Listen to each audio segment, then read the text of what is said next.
Hey, hey, and hey. So, as promised, I said that I was going to make. Ooh, I look a mess, but this is my. I'm in the house look. Sorry about that. So, I am in the house right now, and what I'm getting ready to do, I'm preparing to make my strawberry jam. So, I have four 4 pounds of strawberries, so I didn't really want to do overdo it, but just in case, I also have some frozen strawberries going. I'm not going to be using pectin, which is the way that you make the gel consistency. I'm using Granny Smith apples, so I already started coring the apple, so I do not throw away any parts of my apple because I'm going to use it to make apple cider vinegar. Yep, that's right. Making apple cider vinegar, and that's where it comes from. Actually, I'm going to make my own mom. Just like Bragg's, I'm going to make my own, which is going to be called SBO's. Ha! Just kidding. So here I am. I have my apple corer. I have an apple, a Granny Smith already on the corer. And what I'm doing is just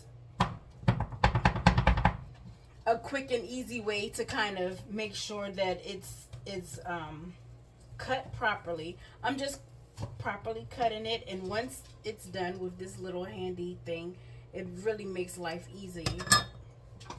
I'm going to take my knife and make sure that I get out all the core. So I'm just making sure that the hard part of the apple is taken off, and then I'm just peeling it.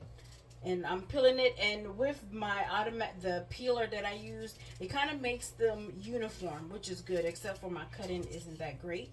And so with the skins and part of the apple core, I put in this jar here. This is going to be my garbage jar, and it's also going to be the way that I'm making my apple cider vinegar. So I'm going to have about a quart of apple cider vinegar once this is all done. And in order to make the apple cider vinegar, I'm just going to add sugar and water. Boop.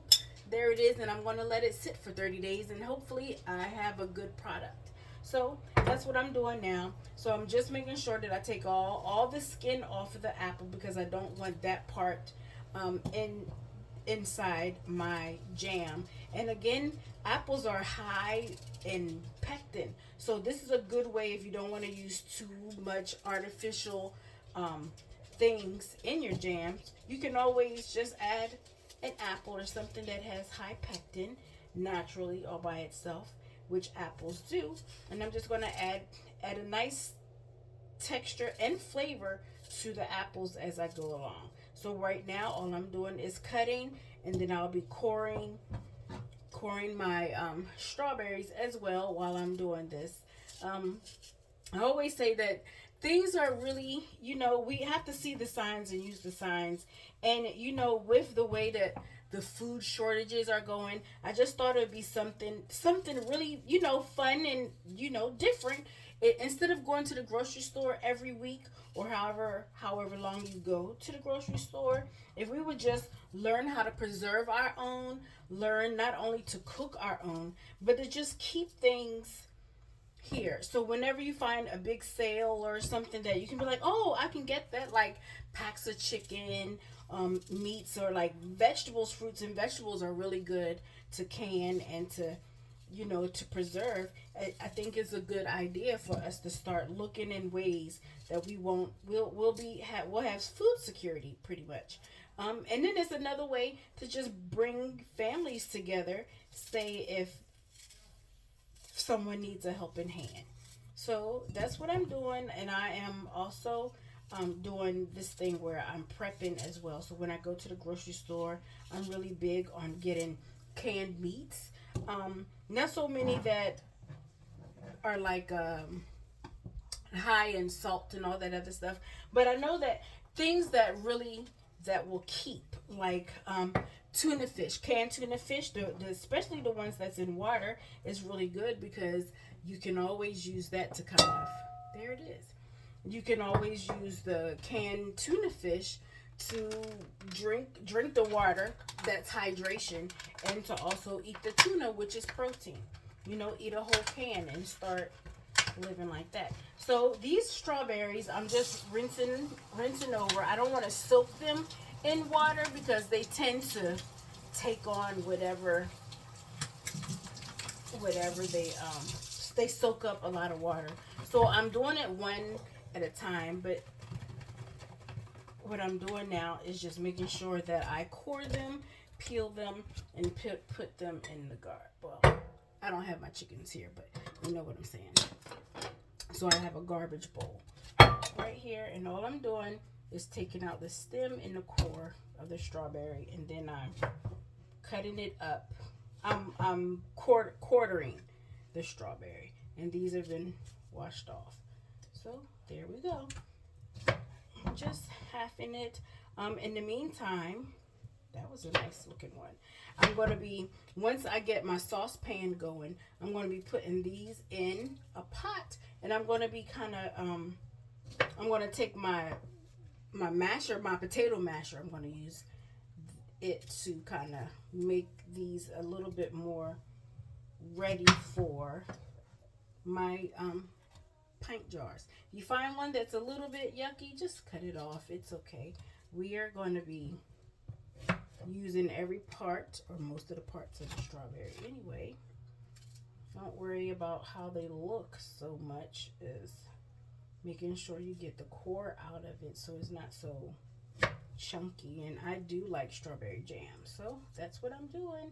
And while I'm doing this, I have in the pot, I'm sterilizing. I have in a pot. I'm sterilizing my jars that I'm using. I'm going to do 16 ounces, which is 1 pint, which is good because, well, hopefully it'll last longer. And everybody likes strawberry jam on toast, on waffles, that kind of thing. So I'm hoping to get at least five pints. So I can only hope. And with the addition of this apple, it may just stretch it out a little bit for me, which would be awesome if it would. So yeah, I'm just coring these and taking off the stems, and then I'm just going to cut them down because I'm going to be mashing them. And the mashing part is the fun part, I think. You know, get a little happy, a little bit excited. I need another pot. So once my breathe, I'm just looking now for something to temporarily put my strawberries in because my kitchen is pretty small and I don't have enough space to kind of put all of this up here. And I do really want to make sure that I show you later on how I'm going to make my apple cider vinegar. So with this little bit that I have in here, which is 2, I'm going to put it in the blender and kind of give it a rough chop, a little bit more chop. I took the stem off of it, and then I'm going to fill it up to about here with water. I'm not going to fill it up all the way. I'm going to add sugar. I'm going to stir it, and then I'm going to put on a breathable style covering. I'm not going to put the top back on it. I'm going to put a cloth, one of my kitchen cloths, and then I'm going to just cover that up and set it in a cool, dry place and give it 30 days to have some apple cider vinegar. The longer it sits, the better it gets. You know, the stronger it gets. And that's pretty much how they make apple cider vinegar. I never knew that. I mean, I knew it, but I didn't know it. And it's going to have the mom, so it's going to be in its purest form. Look at that. We have to learn to be more self-sufficient and not have to run to the grocery store all the time. And this is just my way of starting. Every little start helps. Every little bit helps. Just learn 1 or 2 things here and there, and before you know it, you'll have a lot more. I mean, you'll be doing this as a pro. And since I'm just starting, I want to start with some of the things that I like. So if you start with the things that you like and you'll find joy in doing it, it'll make it a little, enjoyable for you, and it's not so much of a hard task. And that's the idea, to not make it like it's a task or something that you have to do. But at the end of the day, this is going to help your family sustain itself. Hard times no one knows when they're coming, but it's better to be prepared than to try and struggle to get prepared. You know what I'm saying? It's better to you always be on the ready. You never know what's going to happen. And when I say that, I think about how we should be getting, getting some supplies up, like our water shortage, storage, ways going. I don't know if anyone really realize it, stocking up water. Sometimes they don't have water in the grocery stores. Can you imagine? So with this, like the sky is falling and people go and run into the stores and taking 10 cases of bottled water.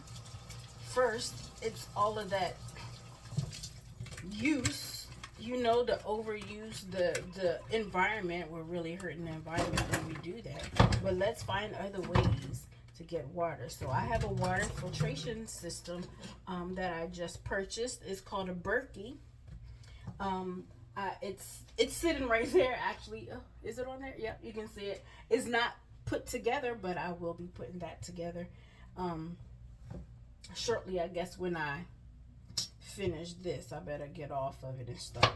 But it is a water filtration system where I can filter water. It has the capacity to take out any toxins and any microorganisms with the filters that it uses. There are several types of Berkeys, or you'll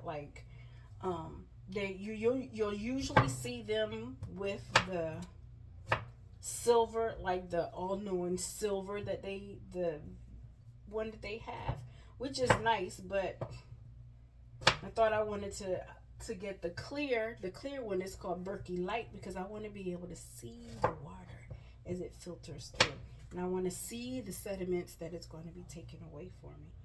So I'm a nerd, but there it is. As I keep doing this, I'll be right back.